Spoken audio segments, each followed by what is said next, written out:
تفسیر قرآن پر مبنی پروگرام قول اللہ میر عدیل عارف کی جانب سے۔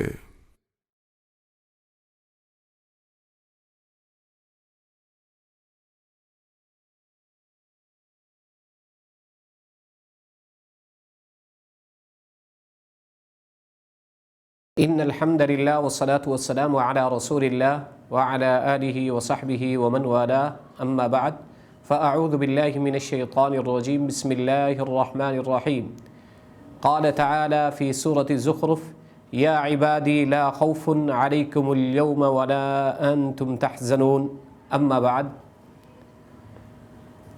آج ہم سورہ زخرف کا آخری رکوع یعنی رکوع نمبر 7 کا ترجمہ اور تفسیر پڑھیں گے۔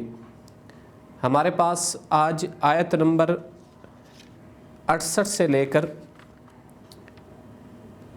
89 کا ترجمہ اور تفسیر ہوگا، تقریباً 22 کے قریب آیات ہیں۔ سب سے پہلی جو کچھ آیات ہیں ان میں مؤمنین کا پہلی آیت میں مؤمنین کے انعام کا تذکرہ ہے، پہلی آیت، اور یہ سلسلہ چلے گا تقریباً آیت نمبر 73 تک 73 تک۔ یہاں 7 انعام کا تذکرہ ہے، متقین جو ہے یا عبادی متقین ان کے انعام کا تذکرہ، وہ 7 انعام ہیں، اور متقین کے جو اوصاف ہیں ان کا بھی تذکرہ ہوگا۔ 2 اوصاف ہیں وہ پہلے بیان ہوں گے، اس کے بعد آگے پھر مجرمین کا مشرکین کا تذکرہ ہے، ان کے اوپر جو وعید ہے اس کا بیان ہوگا۔ اس کے بعد 3 دلائل عقلیہ، اور آخری جو تیسری دلیل عقلی ہے وہ تھوڑا سا تفصیلی ہے۔ اس کے علاوہ اس صورت کا دعویٰ وہ ہے آیت نمبر 86 کے اندر، اس صورت کا دعویٰ آیت نمبر 86 کے اندر مذکور ہے، وَلَا يَمْلِكُونَ الَّذِينَ يَدْعُونَ مِن دُونِهِ الشَّفَاعَةَ، یہاں سے دعویٰ صورت ہے، اور اس کے بعد پھر آخر میں آپ صلی اللہ علیہ وسلم کو تسلی ہے، اور اس میں رفعت شان بھی ہے اور تسلی بھی ہے آپ صلی اللہ علیہ وسلم کو۔ تو آتے ہیں سب سے پہلے حسب معمول پہلی آیت کے ترجمے کی طرف۔ ان میں سے پہلے ہم جان لیں گے جو مشکل اسماء ہیں ان کے معنی جانیں گے، اور افعال ان کو پہچاننے کی کوشش کریں گے، یعنی گرامر کے اعتبار سے، قواعد کے اعتبار سے۔ یا عباد لا خوف علیکم اليوم ولا انتم تحزنون، اس آیت میں ایک ہی فعل ہے تحزنون، یہ جمع مذکر حاضر کا صیغہ ہے، فعل مضارع معلوم۔ آپ حزن مت کرو، آپ سب غم مت کرو، حزن مت کرو۔ یہ حزن ہوتا ہے ما فاتا، جو پیچھے گزر چکا ہے، جو چھوٹ چکا ہے، اس کے اوپر حزن ہوتا ہے۔ تو لہذا اس آیت میں ایک ہی فعل ہے، اس کا معنی ہے حزن مت کرنا، غم مت کرنا۔ یا عبادی، یہ واضح ہے، اے میرے بندو۔ یا عبادی، اے میرے بندو، یہاں یا متکلم کی محذوف ہے، اے میرے بندو۔ عباد جمع ہے عبد کی، عبد بمعنی غلام۔ اے میرے بندو، لا خوف علیکم اليوم، کہ آج کے دن آپ کے اوپر کوئی خوف نہیں ہے، کیونکہ جب ہم اللہ کے سامنے پیش ہوں گے تو اس وقت اللہ تبارک و تعالیٰ کہیں گے، یا اللہ کی طرف سے کہا جائے گا، یا اللہ خود فرمائیں گے، اے میرے بندو کہ تمہارے اوپر کوئی خوف نہیں ہے آج کے دن، ولا انتم تحزنون، اور نہ ہی تم حزن کرو گے، نہ ہی تم غمگین ہوں گے۔ کیا مطلب؟ یعنی علی ما فاتا کے اوپر، دنیا کے اندر جو چیزیں آپ سے رہ گئی ہیں اس کے اوپر آج جب اللہ تبارک و تعالیٰ تمہیں نوازیں گے، جنت میں داخل کریں گے، تو تمہیں جو چیزیں دنیا کے اندر آپ سے رہ گئی ہیں ان کے اوپر کوئی آپ کو پریشانی نہیں ہوگی، کوئی غم نہ ہوگا۔ اب اس میں متقین اسی کی گویا کہ صفت ہے یہ، اور الذین آمنوا وکانوا مسلمین، تو اگلی آیت میں متقین کے اوصاف کا تذکرہ ہے۔ یا عبادی، متقین ہی جو ہیں یا عبادی ہیں۔ پہلے اس آیت میں آیا تھا الا المتقین، متقین اللہ کے دشمن نہیں ہیں، یا جو متقین ہوں گے وہ آپس میں ایک دوسرے سے دشمن نہیں بنیں گے، وہ ایک دوسرے کے دوست رہیں گے جنت میں بھی۔ تو آگے متقین کا بتایا وہ کون ہے، یا عبادی ان کا انعام ہے، متقین کے اندر متقین کے اوپر جو اللہ نے انعام کیا ان کا تذکرہ ہے، وہ ہے 7 انعام۔ سب سے پہلا انعام یہ ہے یا عبادی، اللہ انہیں فرمائیں گے اے میرے بندو۔ جب اللہ کسی کو فرما دے کہ اے میرے بندے، اے میرے عبد، یہ ایک بڑی بات ہے۔ جب کوئی دنیا میں کوئی بادشاہ یا کوئی وزیر اعظم یا صدر کسی کو کہہ دے کہ اے میرے بندے، اے میرے فلاں، تو گویا کہ یہ ایک محبت کا اظہار ہے۔ تو اللہ تبارک و تعالیٰ کسی کو کہہ دے یا عبادی، یا عبدی، اے میرے بندے، تو لہذا یہ خطاب اللہ تبارک و تعالیٰ کس کو کہیں گے؟ جس سے نوازنا چاہ رہے ہوں گے یا جس سے خوش ہوں گے، راضی ہوں گے۔ تو یا عبادی، اے میرے بندو، یہاں گویا کہ متقین کی دلجوئی بھی ہے اور انعام بھی ہے۔ یہ پہلا انعام ہے۔ اور دوسرا انعام اس میں ہے لا خوف علیکم اليوم، دوسرا انعام کہ تمہارے اوپر اس والے دن یعنی قیامت والے دن کوئی خوف نہیں ہے تمہارے اوپر، یہ دوسرا انعام ہے۔ ولا انتم تحزنون، یہ تیسرے انعام کا تذکرہ ہے کہ نہ ہی تم غمگین ہوں گے علی ما فات کے اوپر، جو چیزیں آپ سے رہ گئی ہیں دنیا کے اندر اس کے اوپر آپ کو غم نہیں ہوگا، کیونکہ اللہ تبارک و تعالیٰ اتنا ہی نوازیں گے جنت میں، آخرت میں، کہ یہ بندے خوش ہو جائیں گے۔ اور آگے والی آیت نمبر 69 کے اندر متقین کے اوصاف ہیں۔ الذین آمنوا بآیاتنا، یہ وصف نمبر 1 ہے، وکانوا مسلمین، یہ وصف نمبر 2 ہے۔ اب اس آیت میں آمنو صرف ایک ہی فعل ہے، آمن یؤمن ایمانا، ایمان لانا، وہ ان سب نے ایمان لایا۔ تو یہ آمنو صیغہ جمع مذکر غائب فعل ماضی معلوم کا صیغہ ہے۔ مسلمین، اسلم یسلم اسلاما فہو مسلم، یہ اسم فاعل کا صیغہ ہے، اسلام لانے والا، یہ اسم ہے اور اسم فاعل کا صیغہ ہے، اسلام لانے والا۔ مسلمان اسی سے ہے۔ اب مسلمین یا مسلمون، مسلمون رفع کی حالت میں، مسلمین نصب یا جر کی حالت میں مسلمین کہا جاتا ہے، تو لہذا مسلمین اسلام لانے والے، یہ دوسرا وصف ہے۔ اب پہلی آیت میں آیا تھا الاخلاء یومئذ بعضهم لبعض عدو الا المتقین، اسی کا فرمایا الذین آمنوا بآیاتنا وکانوا مسلمین، کہ متقین کیسے ہوں گے اس کا وصف بیان ہوگا۔ متقین وہ ہیں جو ایمان لائے ہماری آیات کے اوپر، جو ہماری اللہ نے فرما رہے ہیں جو ہماری آیات ہے اس کے اوپر جو ایمان لایا، وہ گویا کہ پہلی صفت ہے متقین کی۔ وکانوا مسلمین، اور اس کے فرما بردار بھی تھے، اور یہ فرما بردار بھی تھے، یہ وصف نمبر 2 ہے۔ اسلم یسلم، جیسے اسلام لانا ہے اسی سے تسلیم ہونے والے، فرما بردار۔ تو مسلم گویا کہ متقین کی دوسری صفت ہے کہ وہ فرما بردار ہوتے ہیں اور بات مانتے ہیں، اطاعت کرنے والے ہوتے ہیں۔ پھر ان کو انعام نمبر 3 کا تذکرہ ہے۔ پہلے جیسے 3 انعام کا تذکرہ ہوا، یا عبادی لا خوف علیکم اليوم ولا انتم تحزنون، اسے اللہ تبارک و تعالیٰ کیا خاص نسبت سے فرمائیں گے کہ اے میرے بندو۔ دوسرا کہ ان کے اوپر کوئی خوف نہیں ہوگا، انعام یہ تھا کہ وہ پریشان نہیں ہوں گے، غمگین نہیں ہوں گے۔ اب اس آیت میں ادخلوا الجنۃ انتم وازواجکم تحبرون، اس آیت میں انعام نمبر 4 کا تذکرہ ہے۔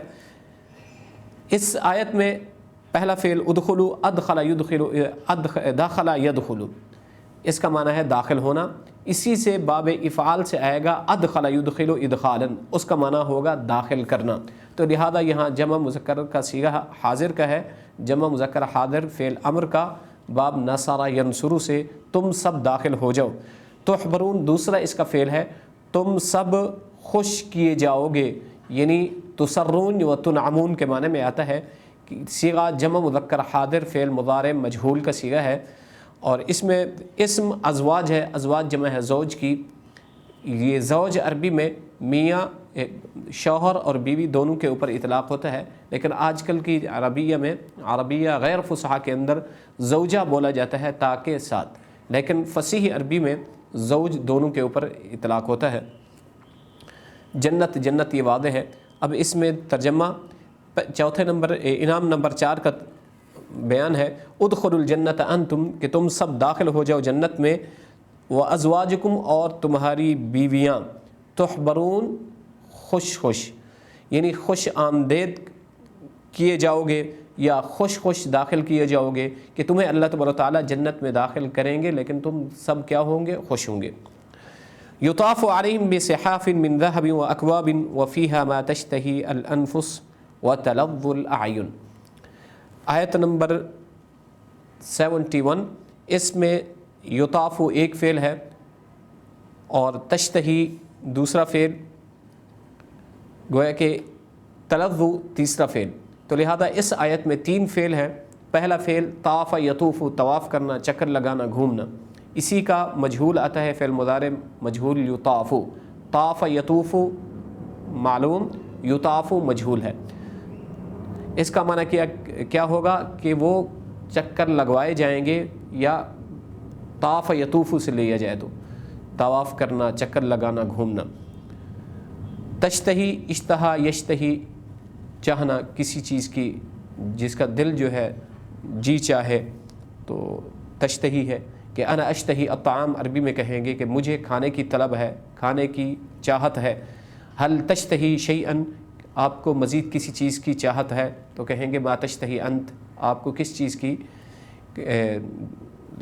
کیا ہے، آپ کا دل کر رہا ہے یا جی چاہ رہا ہے۔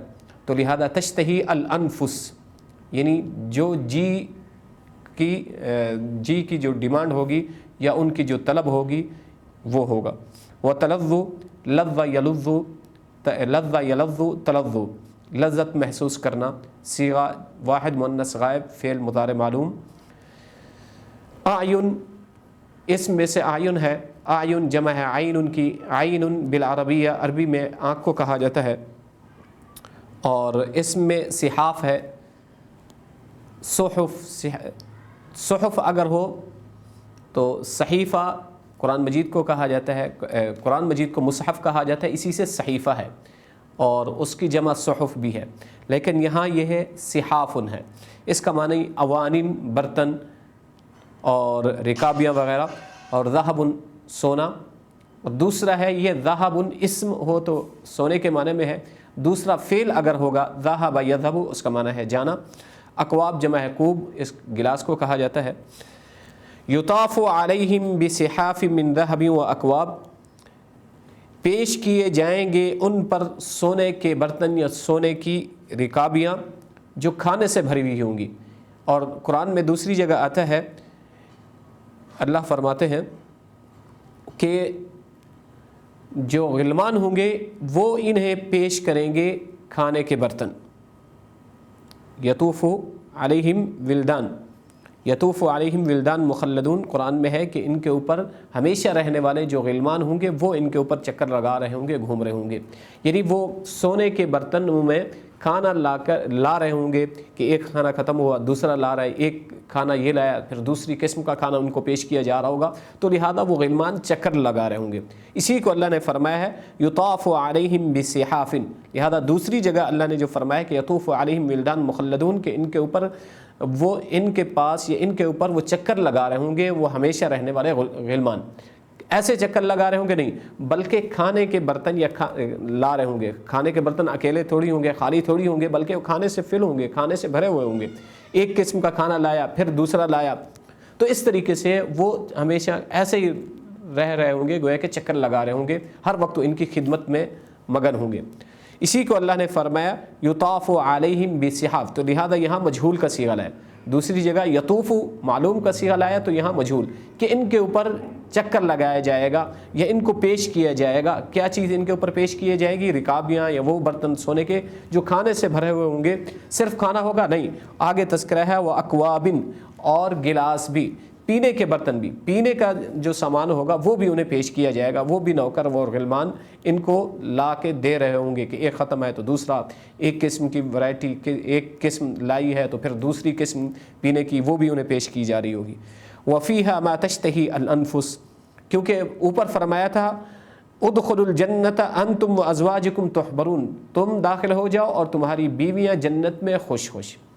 جنت میں خوش ہوں گے تو صرف جنت میں اکیلے صرف خوشی ہوگی نہیں، بلکہ کھانے پینے کا بھی مکمل سامان ہوگا، اور خدمت کے لیے ہر وقت 24 گھنٹے خدمت کے لیے مستعد اور تیار غلمان ہوں گے، جو ہر وقت جو ان کا دل کرے گا وہ چیز انہیں پیش کر دیں گے۔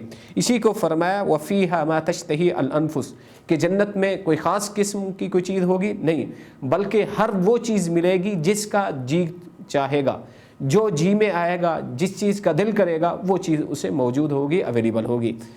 وتلظ الاعین، صرف کھانے کی چیز نہیں بلکہ جس سے آنکھیں ٹھنڈک محسوس کریں گی، جس سے آنکھیں خوش ہوں گی جس کو دیکھ کر۔ ایک تو کھانے کی ایک لذت ہے جس سے انسان اپنا پیٹ بھرتا ہے، اور کھانے پینے کی جو معقولات ہیں یا مشروبات ہیں وہ ہوں گی، اور اس کے علاوہ باقی آنکھوں کو ٹھنڈک پہنچانے کا بھی تمام سامان اویلیبل ہوگا، موجود ہوگا۔ جن چیزوں سے آنکھیں خوشی محسوس کرتی ہیں، جن چیزوں سے آنکھیں لذت محسوس کرتی ہیں، وہ چیزیں بھی ہوگی۔ گویا کہ منظر کے اعتبار سے بھی جنت ایک بہترین چیز ہے، عمدہ چیز ہے، بے مثالی چیز ہے، اور کھانے پینے کے حوالے سے بھی سب چیزیں انہیں وہاں موجود ہوں گی۔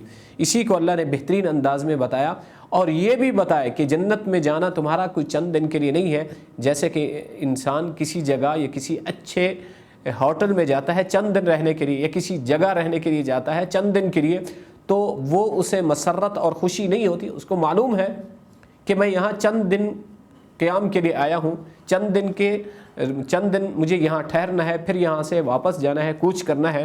جنت میں ایسا نہیں ہوگا کہ وہ جنت جہاں آپ کو کھانے پینے کی تمام سہولیات موجود ہوں گی، ہر چیز موجود ہوگی، کھانے کی بھی، پینے کی بھی، اور منظر بھی بہترین ہوگا۔ اور تو پھر کیا چند دن کے لیے رہنا ہوگا؟ نہیں۔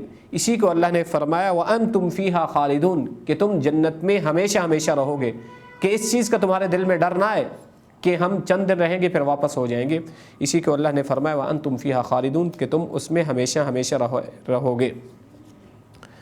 ترجمہ: پیش کی جائیں گی ان پر سونے کی رکابیاں اور جام، اور وہاں وہ چیزیں ملیں گی جن کو جی چاہے گا اور جن سے آنکھوں کو لذت محسوس ہوگی، اور اہل جنت سے کہا جائے گا کہ تم اس میں ہمیشہ ہمیشہ رہو گے۔ وَتِلْكَ الْجَنَّةُ الَّتِي أُورِثْتُمُوهَا بِمَا كُنْتُمْ تَعْمَلُونَ۔ اب یہ جنت ان کو کس چیز کے لیے، کس وجہ سے ملی ہے، تو اسی کا بیان ہے کہ یہ جنت جس کے تم وارث بنائے گئے ہیں، یہ وہ جنت ہے جس کے تم مالک بنا دیے گئے ہو۔ کیوں بنا دیے گئے ہو؟ اس کی علت کیا ہے، وجہ کیا ہے؟ بما کنتم تعملون فی الدنیا، اس وجہ سے کہ جو کچھ تم دنیا میں عمل کر رہے تھے۔ قرآن میں ہے بما کنتم تعملون، تو لہذا اس کا مفعول محذوف مان لیں گے کہ جو کچھ تم اعمال دنیا میں کر رہے تھے، ان اعمال کی وجہ سے، ان کے بدلے کے طور پر تمہیں یہ جنت ملی جا رہی ہے۔ کیونکہ اصل اب گویا کہ ہم وارث بنے ہیں جنت میں۔ ہمارے جد امجد آدم علیہ السلام جنت میں رہے تھے، پھر وہاں سے ان کو نکالا گیا تھا، اب دوبارہ ہم اپنے اعمال کی وجہ سے جنت کے دوبارہ وارث بن جائیں گے۔ تو اسی کو اللہ نے فرمایا کہ تم اپنے، جیسا کہ تم اصل وارث ہو جنت کے، اپنے اعمال کی وجہ سے دوبارہ اصل وارث بن سکتے ہو، اور صحیح وارث بن سکتے ہو، اور اس طریقہ کو اور اس ورثہ کو دوبارہ حاصل کر سکتے ہو۔ اس کو حاصل کرنے کا طریقہ یہ ہے کہ جیسے انسان یہاں دنیا میں، کیونکہ حضرت آدم علیہ السلام کو اللہ کی نافرمانی کی وجہ سے، اللہ کی حکم کی روگردانی کی وجہ سے سہون، جو ان سے ایک سہو ہو گئی تھی، ایک مسٹیک ہو گئی تھی، ایک غلطی ہو گئی تھی، تو اس بنا پر وہاں سے ان کو جنت سے باہر جانا پڑا۔ اب ہم ان کی اولاد ہیں، ہم دوبارہ اپنے اس اصل کو، وَتِلْكَ الْجَنَّةُ الَّتِي أُورِثْتُمُوهَا بِمَا كُنْتُمْ تَعْمَلُونَ، آیت نمبر 72۔ اس آیت میں دو فعل ہیں، اورثتموها تعملون، اورث یورث ایراث، اسی سے ہے اورثتم، فعل ماضی مجہول ہے، جمع مذکر حاضر کا صیغہ ہے۔ اورث یورث ایراث، اورث اسی سے ہے اورثتم، تم سب وارث بنائے جاؤ گے۔ اورثتموہا، یا تمہیں مالک بنا دیا جائے گا، وارث بنائے جاؤ گے، یا تمہیں دی جائے گی، اس کا مفہوم کر سکتے ہیں۔ تعملون، عاملہ یعملو، عمل کرنا، کام کرنا، اسی سے ہے تعملون، جمع مذکر حاضر، فعل مضارع معلوم، تم سب عمل کرتے ہو۔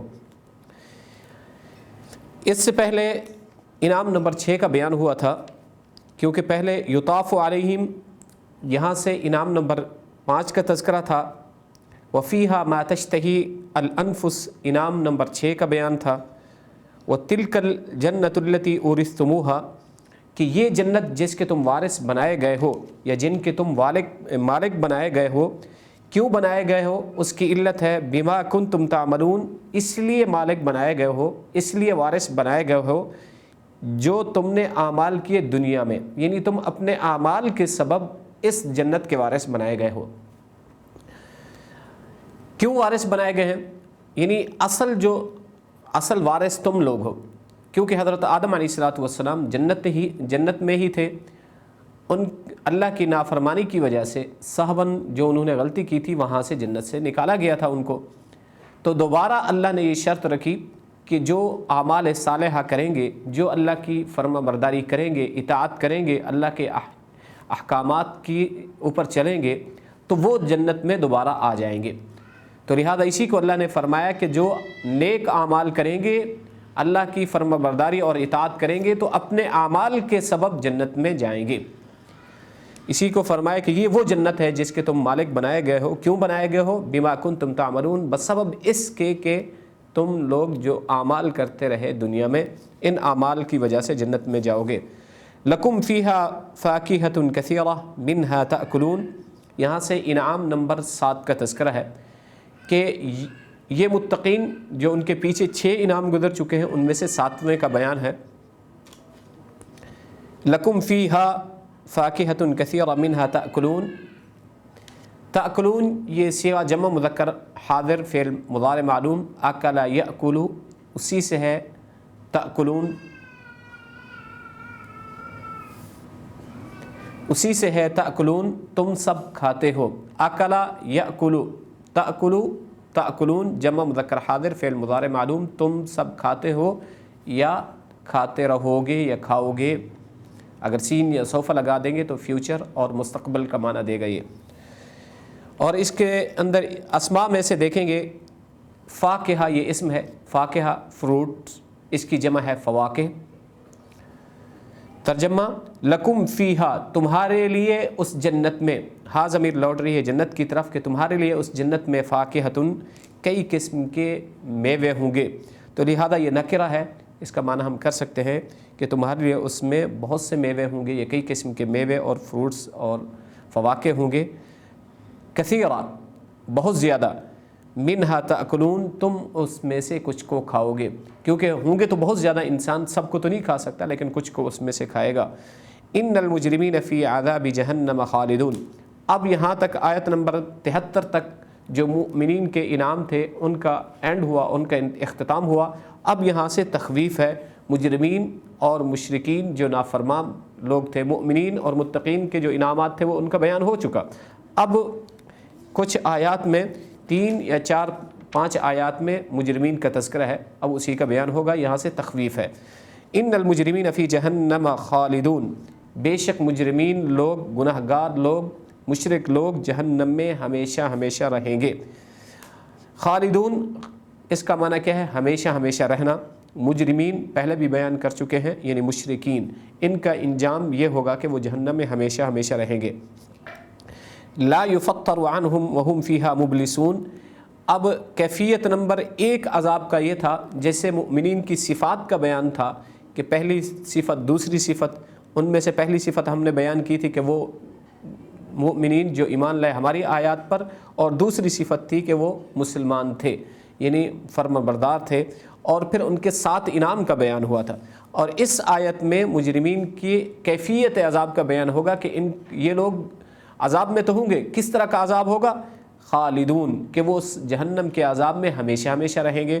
اب وصف عذاب نمبر 1 لا یفتر عنہم، یہاں سے وصف عذاب نمبر 2 کا بیان ہے کہ وہ عذاب ایسا سختناک ہوگا، ایسا سخت ہوگا کہ وہ بالکل ہلکا بھی نہیں ہوگا. ایک تو ہمیشہ کے لیے ہوگا، انسان کے ذہن میں آ سکتا ہے کہ ہو سکتا ہے کچھ کہیں کمی محسوس ہو جائے یا کم ہو جائے، ایسا نہیں ہوگا کہ وہ خفیف بھی نہیں ہوگا، ہلکا بھی نہیں ہوگا، بلکہ سخت ہوگا تو سخت رہے گا ہمیشہ کے لیے. اسی کو فرمایا لا یفتر عنہم، کہ وہ عذاب ان کے اوپر ہلکا بھی نہیں کیا جائے گا.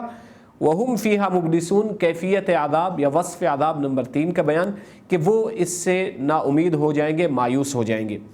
کیا مطلب یہ کہ وہ عذاب ہمیشہ کے لیے تو ہوگا اور وہ ہلکا بھی نہیں ہوگا، کم بھی نہیں ہوگا، اور یہ بھی امید ختم ہو جائے گی کہ ان کے ذہن میں جو کچھ امید تھی کہ ہو سکتا ہے کسی وقت یہ کم ہو جائے گا، ختم ہو جائے گا، نہیں، بلکہ وہ کم ہونے والا بھی نہیں ہوگا اور ہمیشہ کے لیے ہوگا. تو پھر ان کی جو امیدیں تھی عذاب کے ٹلنے کی، ختم ہونے کی، وہ بھی ختم ہو جائیں گی. وہ مشرکین ان امیدوں سے بھی مایوس ہو جائیں گے. اسی کو اللہ نے فرمایا ہے ان المجرمین فی جہنم خالدون، بے شک مجرم لوگ، گناہگار لوگ، نافرمان لوگ جہنم میں ہمیشہ ہمیشہ کے لیے رہیں گے۔ لہذا مجرمین سے مراد ہمیشہ رہنے والے مشرکین ہیں۔ مومن جو گناہگار لوگ ہوں گے وہ اپنا عذاب اگر ان کے ذمے ہوگا، اللہ نے اگر ان کے لیے لکھا ہے حساب میں، تو وہ عذاب برداشت کرنے کے بعد پھر جنت میں جائیں گے۔ یہاں مجرمین سے مراد مشرکین لیں گے تو معنی صحیح ہوگا کہ مشرکین ہی ہمیشہ ہمیشہ کے لیے عذاب میں رہیں گے۔ وہ ایسا عذاب ہوگا لا یفتر عنہم، فطر یفتر تفتیر، اے لا یخفف عنہم، وہ عذاب ہلکا بھی نہیں کیا جائے گا۔ یفتر صیغہ واحد مذکر غائب فعل مضارع مجہول کا ہے کہ وہ خفیف نہیں ہوگا۔ وہم فیہ مبلسون، اور یہ مشرک لوگ اس میں نا امید ہو جائیں گے۔ کس چیز سے نا امید ہو جائیں گے؟ اس بات سے بھی نا امید ہو جائیں گے کہ یہ عذاب اس سے ٹلنے والا نہیں ہے، اور دوسرا اللہ کی رحمت سے بھی نا امید ہو جائیں گے، کیونکہ اللہ کی رحمت اگر شامل حال ہوگی تو یہ عذاب ان سے ٹل سکتا ہے، دور ہو سکتا ہے، کم ہو سکتا ہے، لیکن وہ اللہ کی رحمت سے نا امید ہو جائیں گے۔ وما ظلمناہم ولکن كانوا هم الظالمین، یہاں سے عذاب کی علت کا بیان ہے، گویا کہ ناحق عذاب ان کو نہیں دیا گیا۔ کوئی کہہ سکتا ہے کہ ان کو عذاب ناحق دیا گیا ہے، اس کو اللہ نے فرمایا نہیں، ہم نے ان کے اوپر ظلم نہیں کیا، ہم نے ان کے اوپر ظلم سے مراد زیادتی نہیں کی، ان کے ساتھ کوئی ناانصافی نہیں کی، بلکہ انہوں نے اپنے ساتھ ناانصافی کی ہے، انہوں نے اپنے اوپر ہی ظلم کیا ہے۔ اسی کو فرمایا وما ظلمناہم، ظلمنا صیغہ جمع متکلم فعل ماضی معلوم، ظلم یظلم، ظلم کرنا، ہم نے ان کے اوپر کوئی ظلم نہیں کیا، کوئی زیادتی نہیں کی۔ ولیکن كانوا هم الظالمین، سبب عذاب کیا ہے؟ اس لیے لیکن حقیقت یہ ہے کہ یہ خود ہی ظالم تھے، اپنے اوپر انہوں نے ظلم کیا۔ کیوں ظلم کیا؟ خود ظالم کیسے ہوئے؟ شرک کی وجہ سے، کیونکہ انہوں نے شرک کیا تو اس لیے ان کے اوپر عذاب آیا۔ اور یہ ظالمین تقریباً قرآن مجید میں یہ والا مادہ 33 مرتبہ استعمال ہو چکا ہے۔ وَنَادَوْا يَا مَالِكُ لِيَقْضِيَ عَلَيْنَا رَبُّكَ قَالَ إِنَّكُمْ مَاكِثُونَ۔ اور دوسری ایک امید تھی ان کے دلوں میں جو پیدا ہوئی تھی کہ وہ خازن کو، جو جہنم کا دروغہ ہوگا، اس سے آواز دیں گے، اس کا نام مالک ہے، اسے بلائیں گے کہ آپ ہمارے لیے اللہ سے دعا کریں، کیونکہ یہ پکار رہے ہوں گے، چیخ رہے ہوں گے، تو ان کی چیخ و پکار کو جو ہے نہیں سنا جائے گا اور ان کی رد ہو جائے گی، تو لہذا یہ جہنم کے دروغے کو کہیں گے کہ آپ دعا کریں اپنے مالک سے، اپنے رب سے، اللہ سے کہیں کہ وہ ہمیں موت ہی مسلط کر دے، ہمیں موت دے دے تاکہ ہم اس عذاب سے ہی جان چھڑا لیں۔ تو وہ کہیں گے نہیں، جواب دیں گے قال، یہاں سے جواب ہے انکم ماکثون، تمہارے اوپر کوئی موت آنے والی نہیں ہے، بلکہ تم یہیں ٹھہرے رہو گے، یہی جہنم تمہارا ٹھکانہ ہے۔ اب اس آیت نمبر 77 کے اندر نادو ایک فعل ہے، یقضی دوسرا فعل ہے، قال تیسرا فعل ہے، 3 فعل ہیں۔ نادو، نادا ینادی، منادات، آواز دینا، کسی کو بلانا، ندا لگانا۔ یقضی، قضا یقضی، کہ فیصلہ کرنا، یہاں معنی ہے یمیتنا، کہ اللہ تبارک و تعالی ہمیں موت دے دے۔ قال، اس کا معنی ہم پہلے پڑھ چکے ہیں، اس کا معنی ہے کہنا۔ مالک، یہ جہنم کا جو دروغہ ہے اس کا نام ہے مالک۔ ماکثون، ماکث یمکث، اس کا معنی ہے ٹھہرنا۔ ترجمہ وَنَادَوْا يَا مالک، اور وہ پکاریں گے، ندا لگائیں گے، پکاریں گے یا مالک، اے مالک، لِيَقْضِي عَلَيْنَا رَبُّكَ، کہ موت دے دے ہمیں آپ کا رب، کہ آپ کا رب ہم پر موت مسلط کر دے، ہمارا کام ہی تمام کر دے، ہمیں موت دے دے تاکہ ہم اس عذاب سے جان چھڑا لیں۔ قال انکم ماکثون، وہ آگے سے جواب دے گا، کہے گا، کون؟ خازن جہنم کا دروغہ جواب دے گا، انہیں کہے گا انکم ماکثون، تم اسی جگہ ٹھہرے رہو گے، نہ ہی تم یہاں سے نکل سکو گے، نہ ہی تمہیں موت آئے گی، تو لہذا تمہارا یہی ٹھکانہ ہے، یہیں گلو گے، سڑو گے، جلو گے۔ انکم ماکثون، بے شک تم یہیں رہنے والے ہوگے ہمیشہ کے لیے۔ لقد جئناکم بالحق، یہاں سے سبب عذاب کا تذکرہ ہے، آیت نمبر 78 ہے، اس میں جئنا یہ جمع متکلم فعل ماضی معلوم، ہم نے لایا، با کے صلہ کے ساتھ، اس کا معنی ہے لانا۔ اور دوسرا اسم تفضیل کا اکثر ہے، کارہون یہ اسم فاعل کا صیغہ ہے، یہ اسم ہے، گویا کہ فعل ایک ہے اور باقی اسما ہیں۔ حق کے معنی میں ہے۔ بے شک یا بلا شبہ ہم تمہارے پاس حق دین کو لے کر آئے، سچے دین کو لے کر آئے، ایمان کو اور پیغمبروں کو، کتاب اللہ کو تمہارے پاس لے کر آئے تھے، وَلَكِنَّ أَكْثَرَكُمْ لِلْحَقِّ كَارِهُونَ، لیکن تم میں سے اکثر لوگ اس حق سے نفرت کرنے لگے تھے، اس کو ناپسند کرنے لگے تھے۔ مشرکین مکہ کا بھی یہی معمول تھا، اور اس سے پہلے جو امتیں گزری ہیں ان کا بھی یہی معمول تھا۔ جب حق آیا تو لہذا یہ حق کو ناپسند کرنے لگے اور اس سے نفرت کرنے لگے۔ کراہت، کسی کو ناپسند سمجھنا اور اس سے نفرت کرنا، اسی کو فرمایا ہے لیکن تم اکثر لوگ اس دین حنیف سے اور سچے دین سے نفرت کرنے لگے۔ ام ابرم امرا فانا مبرمون، اور یہاں سے مشرکین مکہ کے اوپر زجر بھی ہے اور تخفیف بھی کہہ سکتے ہیں، لہذا زجر ہے۔ ام ابرم امرا فانا مبرمون، مشرکین مکہ کو گویا کہ ایک زجر کے طور پر اللہ تبارک تعالیٰ ان کو کہہ رہے ہیں کہ تم لوگ بھی رسول اللہ صلی اللہ علیہ وسلم کے لیے مختلف چالیں کر رہے تھے، تدبیریں کر رہے تھے آپ صلی اللہ علیہ وسلم کے حوالے سے، ان کو ختم کرنے کے حوالے سے، اور اس کی دعوت کو اور تبلیغ کو کسی طریقے سے، یعنی نور اللہ کو، اللہ کے نور کو کسی طریقے سے بجھانے کی مختلف یہ چالیں تدبیریں کر رہے تھے۔ تو لہذا اللہ فرما رہے ہیں تم ان لوگوں نے بھی تدبیریں کی، لیکن اللہ کی جو تدبیر ہے وہ کارگر ہے اور وہ ثابت ہونے والی ہے اور وہ پکی ہے، پختہ ہے، نہ کہ ان کی تدبیریں یہ بالکل ناپید اور ختم ہونے والی ہیں اور کسی کام کی نہیں ہے۔ اسی کو فرمایا ابرم یبرم ابرام، اسی سے مبرم بھی ہے، یعنی محکم کسی چیز کو مضبوط کرنا۔ اب ان مشرکین نے ابرمو، یہ صیغہ جمع مذکر غائب فعل ماضی معلوم کا صیغہ ہے، انہوں نے مضبوط کیا چالوں کو آپ صلی اللہ علیہ وسلم کے خلاف، جو انہوں نے چالیں چلی تھی یا جو تدبیریں کری تھی اس کے حوالے سے۔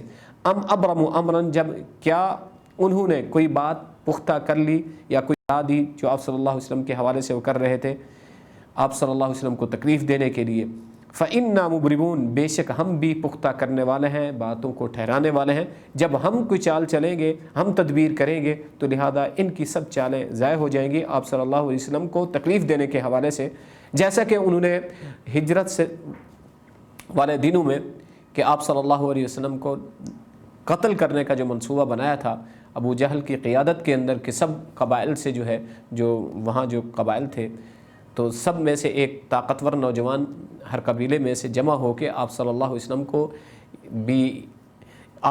وسلم کو ایک ہی ساتھ حملہ کر کے نعوذ باللہ جان سے مار دیں گے، لیکن یہ ان کی چالیں تھیں۔ تو اگر مار دیں گے تو پھر قصاصاً کسی ایک کو تو نہیں قتل کرنا پڑے گا، کیونکہ سب قبائل سے ہوں گے، مختلف خاندانوں سے ہوں گے، تو لہذا بات آئے گی دیت کے اوپر، تو دیت دینے کے لیے ہم تیار ہیں، ہم دیت دے دیں گے۔ تو اس طریقے سے بنو ہاشم جو ہیں، بنو عبد المطلب جو ہیں یا بنو ہاشم، یہ آپ صلی اللہ علیہ وسلم یا ان کے خاندان سے کیسے قصاص لے سکیں گے بنو ہاشم؟ تو لہذا مجبوراً وہ قصاص کے اوپر آئیں گے، تو لہذا ہم دیت دے دیں گے، قصاص تو نہیں ہوگا، دیت ہوگی۔ تو لہذا یہ ان کی چالیں تھیں، لیکن یہ چالیں تمام کی تمام چالیں ناکام ہو گئی۔ جو اللہ کی تدبیر تھی وہ غالب ہو گئی، کہ آپ صلی اللہ علیہ وسلم کو بچانے کی جو تدبیر تھی، کہ اللہ نے کس طریقے سے محفوظ طریقے سے ان کو وہاں سے، ان کے گھر سے آپ صلی اللہ علیہ وسلم کو اپنے حجرہ مبارک سے وہاں سے نکالا اور پھر محفوظ طریقے سے مدینہ منورہ پہنچا دیا۔ ام يحسبون ان لا نسمع سرهم ونجواهم بلا ورسلنا لديهم يكتبون، آیت نمبر 80، اس میں یحسبون ایک فعل ہے، نسمع دوسرا اور یکتبون تیسرا، تین فعل ہیں۔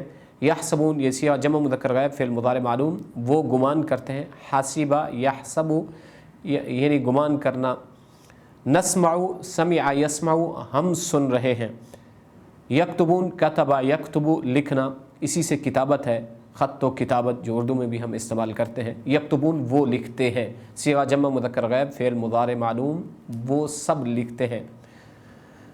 اس آیت میں اسماء میں سے ایک سر ہے، سر راز کو بھی کہا جاتا ہے، اس کی جمع اسرار ہے، سر و اسرار، پوشیدہ خفیہ بات، پوشیدہ بات۔ دوسری ہے نجوہ، نجوہ سرگوشی جو کان میں بات کی جاتی ہے اس کو اردو میں سرگوشی کہیں گے، ایک دوسرے کے کان میں چھپکے سے جو بات کی جاتی ہے اسے سرگوشی کہا جاتا ہے۔ اس لیے کچھ حضرات نے کہا سر وہ دو آدمیوں کے درمیان میں ہوتا ہے، وہ راز ہوتا ہے دو آدمیوں کے درمیان، وہ سر ہے، اور نجوہ جو ہے دو سے زیادہ کے اندر ہے، وہ تین آدمی اگر ساتھ میں بیٹھے ہیں تو لہذا اگر وہ سرگوشی کر رہے ہیں تو لہذا یہ نجوہ ہے۔ لہذا سرگوشی اگر لفظی معنی میں لیں گے تو لہذا دو آدمیوں کے درمیان میں بھی ہو سکتا ہے کہ وہ ایک دوسرے کے کان میں آہستہ سے کوئی بات کر رہے ہوں تو یہ نجوا ہے۔ اسی کو اللہ نے فرمایا ہے، کیا سمجھتے ہیں کہ یہ مشرکین مکہ یہ لوگ کہ اللہ تبارک و تعالیٰ ان کی سرگوشی اور ان کی پوشیدہ باتوں کو نہیں جانتے؟ بلکہ اللہ تبارک و تعالیٰ تو وہ سمیع ہے، علیم ہے، سب چیزیں اس کے سامنے کھلی ہوئی ہیں اور وہ سن سکتے ہیں۔ ام یحسبون اے یظنون، تو یحسبون کا معنی یہاں یظنون کریں گے، کیا یہ لوگ سمجھتے ہیں، گمان کرتے ہیں کہ بے شک ہم نہیں سنتے ان کی پوشیدہ باتوں کو اور ان کی سرگوشیوں کو۔ بلا ورسلنا لدیہم یکتبون، آیت نمبر 80، اس کے اندر ایک ہی فعل ہے یکتبون، کتب یکتبو، وہ سب لکھتے ہیں۔ بلا کیوں نہیں، رسلنا، رسل جمع ہے رسول کی، ہمارے بھیجے ہوئے، ہمارے پیغام رساں، لدیہم ان کے پاس، یکتبون وہ لکھ رہے ہیں۔ یعنی اللہ فرماتے ہیں یہ جو کچھ بھی کہہ رہے ہیں تو ہمارے کرام کاتبین، دو فرشتے دائیں اور بائیں جو بیٹھے ہوئے ہیں، ان کی ہر بات کو لکھ رہے ہیں، خواہ وہ پوشیدہ ہی کیوں نہ ہو۔ اسی کو اللہ نے فرمایا کیوں نہیں ہمارے رسول ان کے پاس یعنی کرام کاتبین لکھ رہے ہیں ان کی باتوں کو، جو کچھ وہ کہہ رہے ہیں۔ قل ان کان للرحمن ولد فانا اول العابدین، آیت نمبر 81، اس کے اندر کوئی فعل نہیں ہے بلکہ اسما ہے۔ اس آیت کا تعلق آیت نمبر 15، اسی صورت کی آیت نمبر 15، وَجَعَلُوا لَهُ مِنْ عِبَادِهِ جُزْءًا إِنَّ الْإِنسَانَ لَكَفُورٌ مُبِينٌ، پیچھے والی جو آیت تھی یہ گویا کہ شکوہ تھا مشرکین سے کہ انہوں نے بنا لیا اللہ کے بندوں کو اللہ کا حصہ، کیونکہ مشرکین مکہ ملائکہ کو اللہ کی بیٹیاں سمجھتے تھے اور مانتے تھے اور کہتے تھے، اسی کو رد کیا گیا تھا۔ اب اس آیت کا ربط بھی، تعلق بھی اسی آیت نمبر 15 سے ہے۔ قل ان کان للرحمن ولد فانا اول العابدین، اے نبی آپ ان مشرکین مکہ سے بطور مناظرہ کے آپ کہہ دیجئے اگر اللہ کا کوئی بندہ ہوتا، رحمان کا کوئی ولد، بچہ، بیٹی کچھ ہوتا، فانا اول العابدین، تو میں سب سے پہلا عبادت کرنے والوں میں سے ہوتا۔ یعنی اللہ کی کوئی اولاد ہوتی تو اس کو ماننے والا، اس کی عبادت کرنے والا سب میں سے پہلا میں ہی ہوتا، کیونکہ میں تو اللہ کا نبی ہوں اور رسول ہوں۔ رسول تو سب سے پہلے اللہ کی عبادت کرتے ہیں اور مانتے ہیں، تو لہذا اگر کوئی ہوتا تو میں اسے مانتا اور اس کی عبادت کرتا۔ جب میں نے نہیں کی تو لہذا اللہ کی کوئی مخلوق، اللہ کی کوئی اولاد ہی نہیں ہے، نہ ہی اس کا کوئی بیٹا ہے، نہ ہی اس کی کوئی بیٹیاں ہیں۔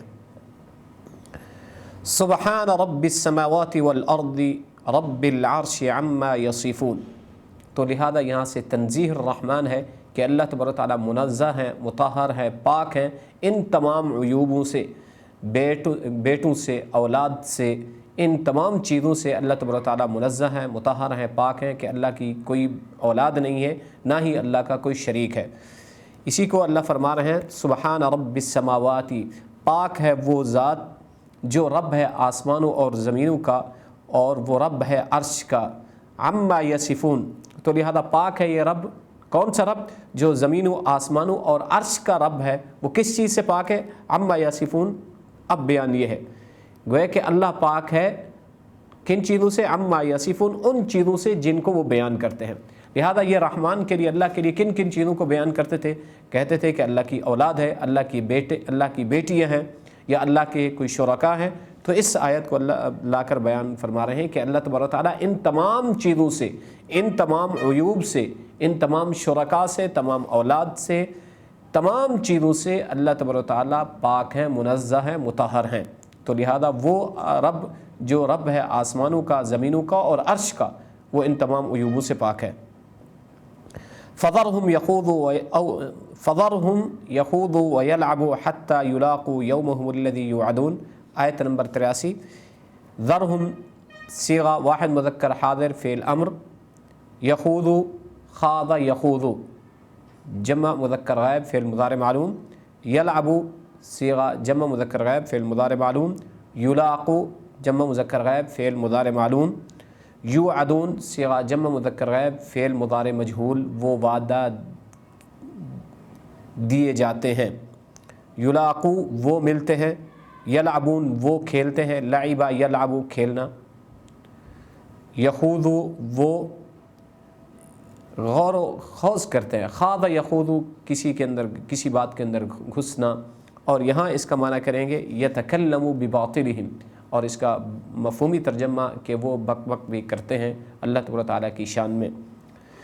فذرہم، اے نبی آپ ان کو چھوڑیے، یعنی آپ اپنی تبلیغ کی طرف دھیان رکھیے اور ان کی مخالفت کا خیال مت کیجیے۔ فذرہم یخوضوا ویلعبوا حتی یلاقوا یومہم الذی یوعدون، آیت نمبر 83۔ اس میں 4-5 فعل ہیں۔ ذرہم صیغہ واحد مذکر حاضر فعل امر، آپ ان کو چھوڑ دیجئے۔ یخوضوا، خاض یخوض، جیسے اردو میں غور و خوض کرنا، یا خاض فی الماء پانی میں غوطہ لگانا۔ اسی سے ہے یتکلموا بباطلہم، یعنی وہ غلط بات کر رہے تھے یا بک بک کر رہے تھے اردو میں۔ یلعبوا، لعب یلعب، وہ کھیل رہے تھے، صیغہ جمع مذکر غائب فعل مضارع معلوم۔ یلاقوا، وہ ملیں گے یا وہ ملیں، جمع مذکر غائب فعل مضارع معلوم۔ یوعدون، صیغہ جمع مذکر غائب فعل مضارع مجہول۔ وعد یعد، یوعدون وہ وعدے دیے جاتے ہیں۔ یہاں سے زجر ہے اور تخویف بھی ہے اور تسلی ہے رسول اللہ صلی اللہ علیہ وسلم کو، یعنی آپ مخالفین کی مخالفت پر توجہ مت کیجیے، اپنی دعوت پر فوکس کیجیے اور اس پر توجہ مرکوز رکھیے، اور ان کے عدم ایمان پر حزن مت کیجیے، غم مت کیجیے۔ اگر یہ ایمان نہیں لا رہے تو آپ زیادہ پریشان نہ ہوں۔ فذرہم، آپ انہیں چھوڑیے، یخوضوا، ان کو بک بک کرنے دیجیے، یخوضوا ویلعبوا، اور یہ کھیلیں، آپ ان کو چھوڑیں کہ یہ بک بک کریں یا جو کچھ کھیل و کود کریں، واہیات وغیرہ میں گھسے رہیں۔ حتی یلاقوا یومہم الذی یوعدون، یعنی آپ ان کو چھوڑ دیجئے، جو کچھ کر رہے ہیں، بکور کرتے ہیں، بکواس کرتے ہیں، کس طرح کے کھیل کود میں، آپ صلی اللہ علیہ وسلم کی مخالفت میں، جن واہیات کاموں میں یہ لگے ہوئے ہیں، آپ انہیں چھوڑ دیجئے۔ ان کو پتہ چلے گا قیامت والے دن، یا جس دن کا اللہ نے ان سے وعدہ کیا ہے، اس دن جب یہ وہاں آئیں گے، وہاں ملیں گے، اس دن پہ پہنچیں گے تو اللہ سے ملیں گے، ان کو پتہ چلے گا، یا اس دن کو ملیں گے جس دن کا وعدہ کیا گیا ہے۔ اللہ نے انہیں چھوڑا تھا، آپ صلی اللہ علیہ وسلم سے اللہ نے جو پہلا وعدہ کیا تھا دنیا کے اندر، وہ مقام بدر کے اندر ان کو سب کچھ وعدے ہو گئے تھے، واضح ہو گیا تھا، تو لہذا آپ انہیں چھوڑیے کہ یہ ملے اس دن کو جس دن کا وعدہ دیا گیا تھا ان سے، یا وعدہ کیا گیا تھا، یا یہ وعدہ دیے گئے تھے، خواہ وہ دنیا کے اندر ہو تو وہ غزوہ بدر ہے، آخرت کا تو واضح ہے، قیامت والے دن ان کو عذاب میں ڈالا جائے گا۔ اور آپ انہیں چھوڑیے یہاں تک کہ ملے اس دن جس دن کا یہ وعدہ دیے گئے تھے۔ وَهُوَ الَّذِي فِي السَّمَاءِ إِلَٰهٌ وَفِي الْأَرْضِ إِلَٰهٌ، اب یہاں سے دلیل عقلی نمبر 2 کا تذکرہ ہے کہ اللہ وہ ذات ہے جو آسمان کا بھی رب ہے اور زمین کا بھی رب ہے، یعنی جو آسمان کا مالک ہے، آسمان کو بنانے والا ہے اور اس کا مختار کل ہے، اور زمین کا جو ہے الہ، وہی الہ ہے، اللہ وہی ہے۔ یعنی اللہ کون ہو سکتا ہے، معبود کون بن سکتا ہے، عبادت کے لیے مستحق کون ہو سکتا ہے، وہ رب، وہ ذات جس نے آسمان کو اور زمین کو بنایا، یا جو آسمانوں اور زمینوں کا رب ہے، وہ الہ ہے، وہ اللہ ہے۔ هو الذی، یہاں سے دلیل عقلی نمبر 2 ہے، کیسے کہ آپ سوچئے کہ اللہ وہ ہے جس نے آسمان کو بنایا، لہذا آسمان کو بنانا کوئی آسان کام نہیں ہے، جو آسمان کو بنا سکتا ہے وہی رب ہے اس کائنات کا، اور جو زمین کو بنا سکتا ہے، یہ سب چیزیں حسی ہیں، عقلی ہیں، عقل سے سوچئے کہ دیکھیں جو زمین و آسمان کو بنانے والا وہی تو رب ہے، اللہ ہی وہی ہے، تو لہذا آپ اسی کو مانیں۔ اللہ وہ ذات ہے اللہ وہ ہے جو الہ ہے آسمان کا، جو معبود حق ہے، اور جو الہ ہے زمین کا۔ وَهُوَ الْحَكِيمُ الْعَلِيمُ، وہ اللہ حکیم ہے اور علیم ہے۔ حکیم ہے اپنے کاموں میں کہ حکمت دان ہے، حکمت والا ہے، جو کام کرتا ہے اس کے پیچھے کوئی نہ کوئی اس کی حکمت ہوتی ہے، اور علیم بھی ہے، علیم بما کان ویکون، وہ جاننے والا ہے جو کچھ ہو چکا ہے ماضی میں اور جو کچھ ہوگا مستقبل میں، فیوچر میں، اس سب کا علم اس ذات کے پاس ہے۔ وَتَبَارَكَ الَّذِي لَهُ مُلْكُ السَّمَاوَاتِ وَالْأَرْضِ وَمَا بَيْنَهُمَا، بابرکت ہے وہ ذات۔ تبارک، یہاں سے نفی شرک برکتی کا تذکرہ ہے، یعنی اللہ وہ ذات ہے جس کی برکات زیادہ ہے، خیر جس کی کثیر ہے، اسی کو ترجمہ کیا ہے کہ بڑی عالی شان والا ہے، یا اس کی بڑی عالی شان ہے، جو اس ذات کی جو جس کے لیے سلطنت ہے آسمانوں کی اور جس کے لیے سلطنت ہے زمینوں کی اور جو کچھ اس کے درمیان میں ہے، یعنی جس کے پاس جس کے قبضہ قدرت میں زمینوں اور آسمانوں کی سلطنت ہے، وہی وہ ذات ہے اور وہ بابرکت ہے اور وہ بڑی عالی شان ذات ہے۔ وما بینہما، اور جو کچھ ان دونوں کے درمیان میں ہے، ہما ضمیر آسمان اور زمین دونوں کی طرف لوٹ رہی ہے۔ وعندہ علم الساعہ، اللہ ہی وہ اکیلی وہ ذات ہے جس کے پاس قیامت کا علم ہے۔ وعندہ علم الساعہ، تو لہذا وہی رب ہے جس کے پاس قیامت کا علم ہے۔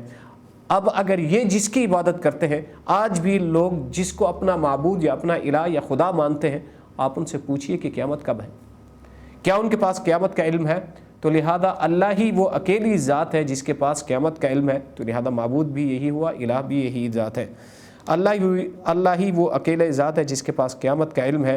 وَإِلَيْهِ تُرْجَعُونَ، اور اسی کی طرف تم سب لوٹائے جاؤ گے، یعنی مالک ہے وہ جزا کا بھی اور سزا کا بھی، اور اسی کے ہاتھ میں سب کچھ ہے۔ جب تم اسی کی طرف لوٹائے جاؤ گے تو وہی بتلائے گا، وہی تمہیں جزا بھی دے گا، سزا بھی دے گا، سب کچھ کرے گا آخرت میں۔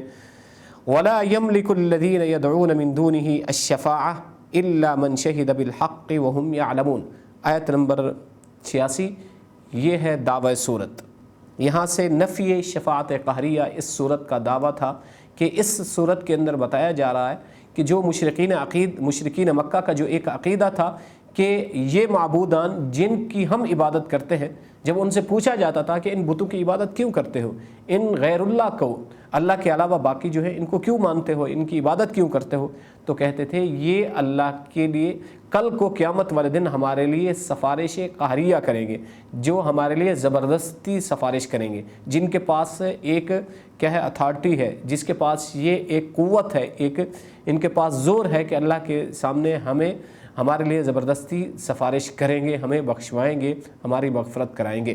تو اللہ تبارک تعالیٰ اس کی نفی کر رہے ہیں کہ کسی کے پاس اللہ کے سامنے زبردستی سفارش کرنے کی کوئی طاقت، کسی کے پاس کوئی زور نہیں ہے۔ ہاں جسے اللہ چاہے، جسے اللہ اجازت دے، جیسے آپ صلی اللہ علیہ وسلم کو اجازت ہوگی کہ آپ سفارش کریں تو اس کو اجازت دی جائے گی، اور اس طریقے سے جن کو اللہ تبارک تعالیٰ فرمائیں گے، اجازت دیں گے، ان کو حق ہوگا کہ وہ سفارش کر سکیں گے، لیکن کسی کے پاس یہ نہیں ہے کہ زبردستی کر کے دکھائے، یہ نہیں ہے۔ اس آیت میں یملکو ایک فعل ہے، ملک یملکو، مالک بننا، اور دوسرا فعل ہے یعلمون، عالم یعلم، وہ جانتے ہیں، صیغہ جمع مذکر غائب، فعل مضارع معلوم۔ شفاعہ سفارش ہے، شہیدہ بلکہ یہ تیسرا فعل ہے، شہیدہ حاضر ہونا، گواہی دینا، اقرار کرنا، سب معنی میں ہے۔ وَلَا يَمْلِكُ الَّذِينَ يَدْعُونَ مِن دُونِهِ الشَّفَاعَةَ، اور جن کو یہ اللہ کے سوا پکارتے ہیں، یہ مشرکین مکہ جن کو یہ پکارتے ہیں اللہ کے سوا، جن کی یہ عبادت کرتے ہیں غیر اللہ کی، یعنی غیر اللہ جو ہے اللہ کے علاوہ ان کے پاس زبردستی سفارش کرنے کی کوئی طاقت نہیں ہے، نہ ہی وہ اس کے مالک ہے۔ اس کا ترجمہ ہوگا کہ جن کی یہ اللہ کے سوا عبادت کرتے ہیں، جن کو یہ پکارتے ہیں، وہ سفارش کا کچھ بھی اختیار نہیں رکھتے۔ لا ولا يملك الذين يدعون من دونه الشفاعة، ان کے پاس کسی قسم کا کوئی اختیار نہیں ہے، الا من شهد بالحق، مگر وہ جس نے اقرار کیا حق بات کا، جو ایمان لایا اور حق کا اقرار کیا، وهم يعلمون، اور وہ جانتے ہیں، یعلمون یصدقون بالقلب، یقرون بالقلب، اور وہ دل سے اقرار کرتے ہیں، تسلیم کرتے ہیں، اللہ کو مانتے ہیں، توحید کو مانتے ہیں، لہذا انہیں اللہ تبارک و تعالیٰ اگر چاہیں تو اجازت دیں گے۔ وَلَئِن سَأَلْتَهُم مَّن خَلَقَهُم، یہاں سے دلیل عقلی نمبر 3، اور یہاں اعترافی دلیل ہے۔ ایک یہ ہے کہ کچھ دلیلیں ہوتی ہیں اس کو خصم جو ہے سامنے والا مانے یا نہ مانے، لیکن کچھ دلائل ایسے ہوتے ہیں جو سامنے والا بھی ماننے پہ مجبور ہوتا ہے اور اس کے اعتراف کرنے پہ مجبور ہو جاتا ہے، یہاں پہ بھی اسی کا تذکرہ ہے۔ وَلَئِن سَأَلْتَهُم مَّن خَلَقَهُم لَيَقُولَنَّ اللَّهُ فَأَنَّىٰ يُؤْفَكُونَ۔ سألتہم صیغہ واحد مذکر حاضر، فعل ماضی معلوم، آپ ان سے پوچھئے، سألتا آپ پوچھئے، ہم ان سے یعنی مشرکین مکہ سے، خلقا اس نے پیدا کیا، یعنی اللہ نے پیدا کیا، یہ صیغہ واحد مذکر غائب فعل ماضی معلوم، ہم ان کو، لیقولن قال یقول وہ کہتے ہیں، یقولون یہ جمع کا صیغہ ہے، اسی کے ساتھ نون تاکید ثقیلہ لگا دیں گے تو یقولن بن جائے گا۔ یؤفکون صیغہ جمع مذکر غائب فعل مجہول، وہ کہاں پھرے جا رہے ہیں، کہاں جا رہے ہیں۔ وَلَئِن سَأَلْتَهُمْ دلیل عقلی اعترافی نمبر 3 کا بیان ہے، اگر آپ ان سے پوچھئے کہ کس نے ان کو پیدا کیا ہے، آپ اگر ان مشرکین سے پوچھ لیے کہ ان کو کس نے پیدا کیا ہے تو آگے جواباً کہیں گے لَيَقُولَنَّ اللَّهُ، تو کہیں گے اللہ ہی نے، اللہ نے پیدا کیا ہے۔ فَأَنَّا يُؤْفَكُونَ پھر آپ ان سے پوچھئے کہ پھر کہاں گھوم پھر رہے ہیں، کہاں بھٹک رہے ہیں۔ فَأَنَّا يُصْرَفُونَ پھر کہاں پھرے جاتے ہیں یہ لوگ، پھر کیوں نہیں اللہ کی توحید کے اقراری ہوتے، اللہ کی وحدانیت کا اقرار کیوں نہیں کرتے، اس ایک اللہ کو کیوں نہیں مانتے۔ وَقِيلِهِ يَا رَبِّ إِنَّ هَؤُلَاءِ قَوْمٌ لَا يُؤْمِنُونَ، یہاں سے رفعت شان خاتم الانبیاء کا بیان ہے، آپ صلی اللہ علیہ وسلم کی شان کی رفعت اور بلندی کا بیان ہے۔ وَقِيلِهِ اس کا بعض حضرات نے وَقَوْلِهِ اس کا معنی کیا ہے، بعد نے کہا قَالَ، یہ قول محمد گویا کہ اقرار بھی ہے، آپ صلی اللہ علیہ وسلم کا گویا کہ ایک شکوہ ہے جو آپ صلی اللہ علیہ وسلم ایک کہہ رہے تھے، اس کا ایک بیان ہے۔ وہ قسمیہ ہے، وَقَوْلِهِ یا ربی، یا کہیں گے وقالا اے رسول اللہ صلی اللہ علیہ وسلم، اس کا فاعل پھر رسول اللہ مانیں گے، وقالا رسول اللہ نے کہا یا رب اے میرے رب، وقولی محمدین یا رب، یہ بھی اس کا معنی کریں، اگر قول مصدر محذوف نکالیں گے تو وہ قسمیہ، اور محمد صلی اللہ علیہ وسلم کا یہ کہنا بطور شکوہ کے یا رب ان هؤلاء قوم لا یؤمنون، اے میرے رب یہ قوم ایسی بھٹک چکی ہے، ایسی بدزن ہو چکی ہے، دین سے اور اسلام سے اور توحید سے اتنا دور ہو چکی ہے، لا یؤمنون یہ ایمان نہیں لاتے۔ تو لہذا قسم ہے رسول کی اس قول کی کہ اے میرے رب قوم لا یؤمنون یہ قوم ایمان نہیں لاتی۔ فاصفح عنہم، تو لہذا رسول اللہ صلی اللہ علیہ وسلم کو گویا کہ تسلی بھی ہے اس کے اندر کہ معاندین یہ اگر نہیں مان رہے، لہذا آپ کو پریشان ہونے کی کوئی ضرورت نہیں ہے۔ فاصفح عنہم تو یہاں سے تسلی ہے، اے نبی آپ ان سے اعراض کیجئے، ان کی تکلیفوں سے اور ان کے شرک سے اور ان کے عدم اقرار سے، اگر ایمان نہیں لا رہے تو لہذا آپ زیادہ غمگین مت ہوں، پریشان مت ہوں، آپ ان تمام چیزوں سے اعراض کیجئے، آپ ان باتوں سے منہ پھیریے، اصفح آپ اعراض کیجئے، اور قل دوسرا فعل ہے، آپ کہہ دیجئے، یعلمون صیغہ جمع مذکر غائب فعل مضارع معلوم وہ جانتے ہیں، آپ ان سے اعراض کیجئے یعنی ان مشرکین مکہ سے، وقل سلام اور انہیں کہیے سلام سلام سلام، آپ ان سے کہہ دیے اچھا سلام ہے۔ سلام کا مطلب یہ بھی ہو سکتا ہے جب ایک سامنے والا کوئی بات کر رہا ہے اور وہ بات سمجھ نہیں رہا پھر بھی آگے سے کوئی باتیں کرتا ہے تو انہیں السلام علیکم کہہ کے چل دیے، ان کی باتوں میں نہ پڑیں۔ تو لہذا یہ بھی معنی ہو سکتا ہے کہ آپ انہیں تبلیغ کریں، نہیں مان رہے تو لہذا السلام علیکم کہہ کے آپ اپنے کام میں لگیں، ان کے زیادہ پیچھے نہ پڑیں۔ فسوف یعلمون یہاں سے تخویف ہے، سوف یعلمون کہ ہاں ابھی نہیں مان رہے تو لہذا ان قریب یہ جان لیں گے، ان کو پتہ چل جائے گا، جب اللہ ان کو پکڑ کریں گے قیامت والے دن ان کی گرفت ہوگی، ان کی پکڑ ہوگی، عذاب میں ڈالے جائیں گے، تو پھر انہیں پتہ چلے گا، تب یہ جانیں گے، تب یہ مانیں گے، یقین کریں گے۔ تو لہذا اسی کا ترجمہ کریں گے، فسوف یعلمون پس ان قریب جان لیں گے اپنے نتیجے، اپنے رزلٹ اور انجام کو۔ تو لہذا وہ کب ہوگا؟ بعد الموت ہوگا، یعنی مرنے کے بعد ان کو پتہ چل جائے گا۔ اگر نہیں مان رہے تو لہذا آپ اعراض کریں اور اسے سلام کہہ کے ان سے اعراض کیجئے اور اپنے کام کی طرف مگن رہیں۔ تو لہذا مشرکین مکہ کی طرف یہ اشارہ بھی تھا، آپ صلی اللہ علیہ وسلم کو ایک تسلی بھی تھی کہ آپ زیادہ پریشان نہ ہوں، لہذا اگر ایمان نہیں لاتے تو لہذا آپ نے کام کر دیا، آپ نے دعوت پہنچا دی، تو لہذا پریشان ہونے کی کوئی ضرورت نہیں ہے۔ لہذا یہ سب سے آخری آیت تھی، کیونکہ اس صورت کو جو دعویٰ تھا وہ یہ تھا کہ نفی شفاعت قہریہ جو آیت نمبر 86 کے اندر بیان ہو چکا ہے، کیونکہ مشرکین مکہ کا وہ ایک عقیدہ تھا، اس کو رد کر دیا۔ اور دوسرا ان حوامیم میں آپ کو پتہ ہے آپ صلی اللہ علیہ وسلم کہ صدق کا بیان بھی تھا، صدق رسالت کا بھی اور صدق کتاب کا بھی بیان تھا۔ سب سے پہلے اسی چیز کو، اس سورت کا آغاز بھی اسی سے کیا، حامیم والکتاب المبین، حامیم اور قسم ہے کتاب مبین کی، واضح کتاب کی قسم ہے، اِنَّا جَعَلْنَاهُ قُرْآنًا عَرَبِيًّا لَعَلَّكُمْ تَعْقِلُونَ، ہم نے اس قرآن کو عربی بنایا تاکہ یہ لوگ سمجھ سکیں، لہذا قسم اس چیز سے اٹھائی قرآن سے، تو قرآن یہ سچا ہے جو اللہ نے اتارا ہے، اس کے اندر کوئی شک نہیں ہے۔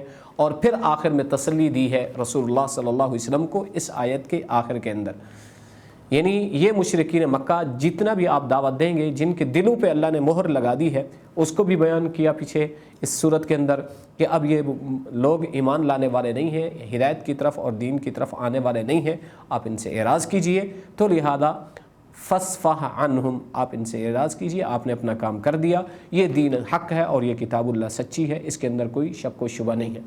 تو لہذا ہمیں بھی کوشش کرنی ہے اللہ کی طرف رجوع کرنے کی اور دین حنیف پر مستحکم اور ڈٹ کر رہنے کی، اور توحید کا اقرار کرنے کی کا پرزور ہمیں توحید کے اوپر جو ہے ہمیں جان کی توحید کے اوپر ہمیں کوشش کرنی چاہیے کہ ہمارا انجام، ہماری موت توحید کے اوپر ہو، اور ہم اگر اس دنیا سے جائیں تو موحد بن کر جائیں، نہ کہ مشرک بن کر۔